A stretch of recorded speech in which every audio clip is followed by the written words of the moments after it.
December 16, 1944. The Ardennes Forest, Belgium. A bitter dawn breaks through dense fog.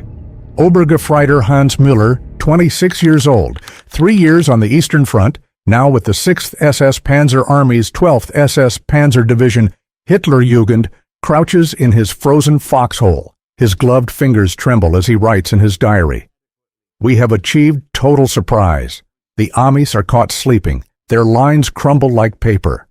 Antwerp beckons. Victory at last. But if their artillery finds us, mein God, it is not the thunder of the Russians, slow and clumsy. American shells arrive like ghosts, silent until the world explodes all at once. No warning, no mercy. One moment alive, the next, nothing. Miller lowers his pencil. In the distance, a faint engine buzz, a speck in the sky, an L4 Grasshopper, that harmless little bird the Americans love, unarmed, unthreatening. German machine gunners wave it off, ammunition too precious for toys.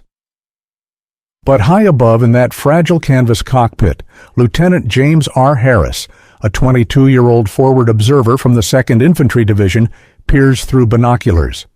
He spots the glint of panzer tracks in the snow, the clustering of gray uniforms. Calmly, he keys his SCR 619 FM radio. Fire mission, battery adjust, grid 984321, infantry in open, mixed with armor, TOT requested, over. Back at the Fire Direction Center, a camouflage tent 15 kilometers away, plotters spring into action. Pre-computed firing tables, thick books born from thousands of hours of women's calculations in Philadelphia offices, are flipped open. Variables fed in. Wind from the northwest at 8 knots, temperature minus 5 degrees Celsius, altitude difference 120 meters. Within 90 seconds, data is broadcast to 12 batteries. 105 mm howitzers from the division, 155 mm long toms from Corps, even 2 mm heavies from Army Reserve. Guns at different ranges fire at staggered intervals, calculated to the second. Miller hears nothing at first. Then, a distant whistle building to a roar. Hundreds of shells converge in perfect synchrony. The ground erupts in a wall of flame and steel. Air bursts from VT fuses, rain shrapnel downward like deadly hail. Ground bursts crater the earth, flipping half-tracks like toys.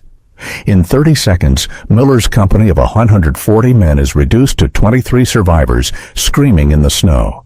The Grasshopper circles once more, Harris adjusting, repeat for effect. And the Devil's Orchestra plays again. This was American artillery, not just a weapon, but a symphony of destruction. A system so precise, so overwhelming, that it didn't merely support the infantry, it annihilated the enemy before the first GI fired a shot.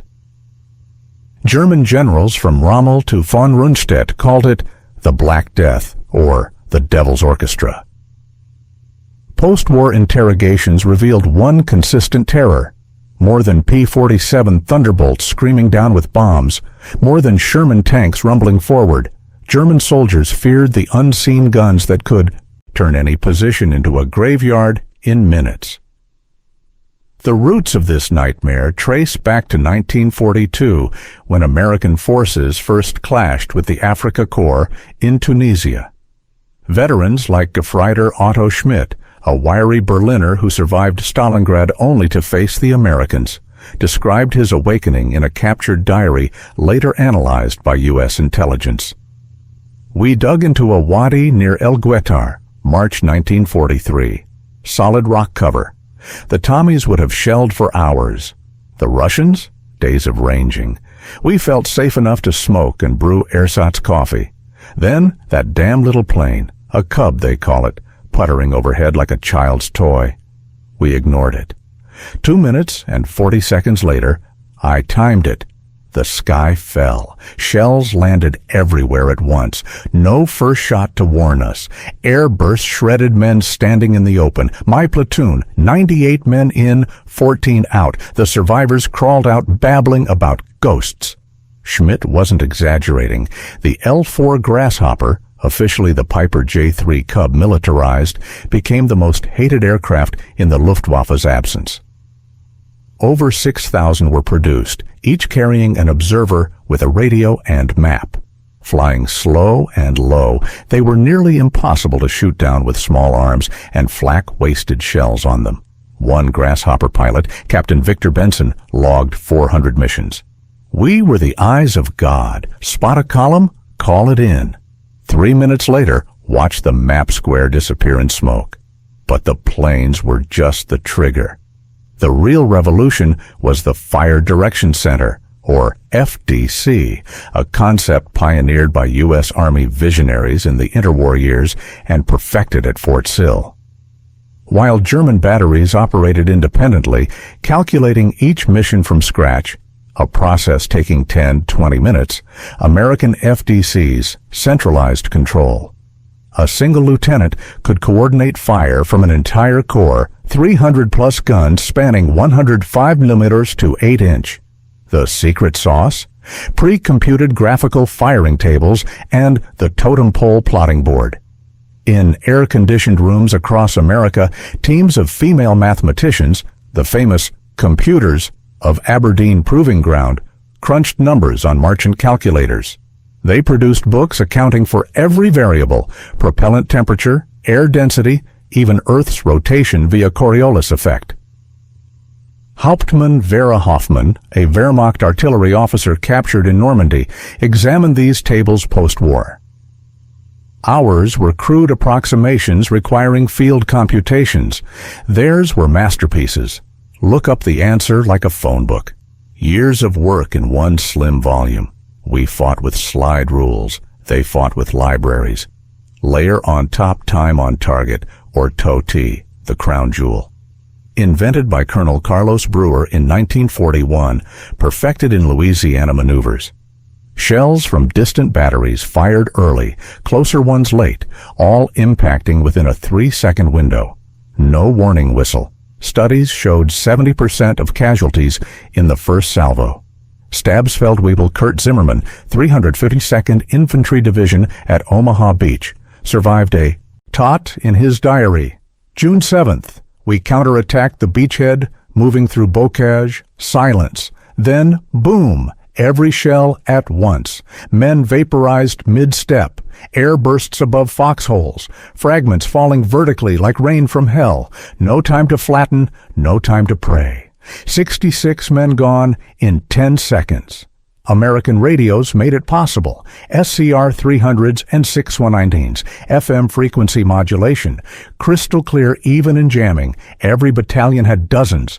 German units shared one per company. AM sets crackling with static. Forward observers weren't stuffy officers, but grizzled sergeants trained at Fort Sill to think like infantrymen. They advanced with rifle companies, calling fire on themselves if needed. Danger-close missions within 100 meters. By Normandy, June 1944, the system was unstoppable. Lieutenant Friedrich Bauer, 716th Static Division, defended a strong point near Caen. British artillery was methodical, predictable. We displaced between barrages. Americans? A grasshopper appears. We know death follows. July 15th, near St. Lo. My battery of 105 spotted. We limber horses to move. Too slow. American shells precise on each gun pit. Counter-battery radar. They had machines that heard our guns fire and plotted back. In 8 minutes, my 6 guns became scrap. Horses screaming. Men pulped. Yes. Radar. The SCR-268 and later AN-MPQ series directed counter-battery fire with uncanny accuracy. German guns flashed once. American shells answered before the echo faded. Industrial might sealed the deal. While Germany relied on 1.5 million horses, losing 600,000 in 1944 alone, U.S. artillery was 100% motorized. M4 tractors and 2.5-ton trucks displaced batteries in 15 minutes versus German hours in mud. Production. Rock Island Arsenal alone churned 12,000 plus 105 mm M2A1 howitzers. Total U.S. output, 15 437 105s, 10 to 872 155 mm thousands heavier. Ammunition, 143 million rounds produced 1942 to 45, enough for 400 shells per gun per day if needed.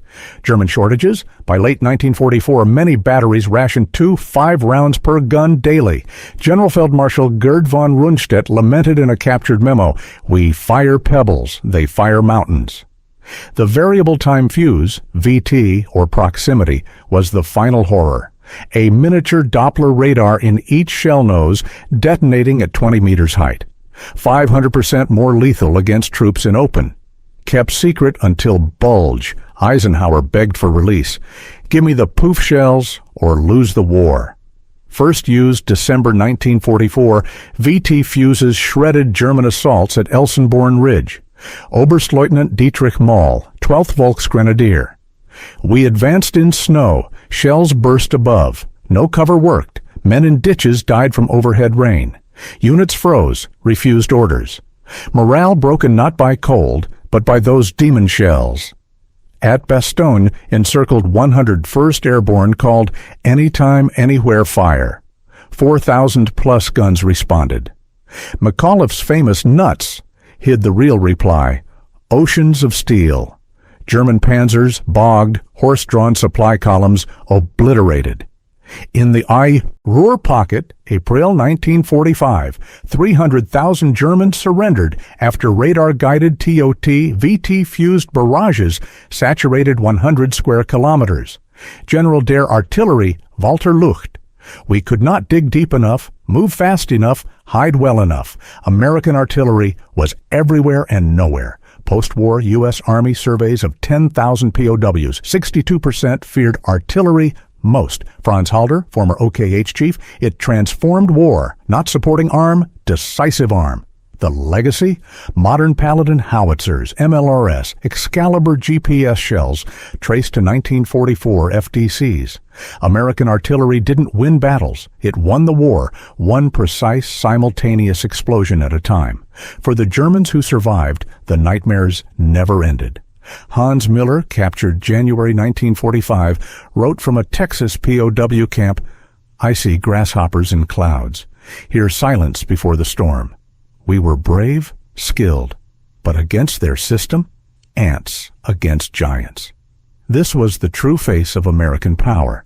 Not flashy tanks or bombers, but the thunder that came without warning, coordinated by geniuses, fueled by factories, delivered with precision that broke empires.